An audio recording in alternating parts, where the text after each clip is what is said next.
Vir 'n lang tyd het geld vir my swaar gevoel. Dit het stres gebring, laat nagte, stil gebede en daardie konstante gevoel van wat as iets verkeerd gaan. Hierdie $900 verkoop net voor die einde van 2025 is nie net inkomste nie. Dit is vrede, dit is bevestiging, dit is God wat my herinner dat voorsiening nie uit paniek hoef te kom nie.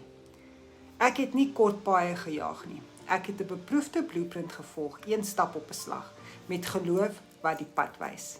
En stadig het my verhouding met geld begin genees. Geld het opgehou om iets te wees waarvoor ek bang is, en het iets geword wat ek bestuur met doel. Ek is so dankbaar wat 2025 my geleer het, en ek stap 2026 binne met kalm vertroue, wetend God is reeds voor my. As jy gebid het vir verligting, vir rigting, vir 'n manier om te verdien sonder om jou vrede te verloor.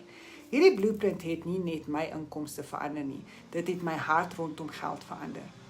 En ek is gereed om nog 'n familie se lewe te help verander, alles tot sy eer.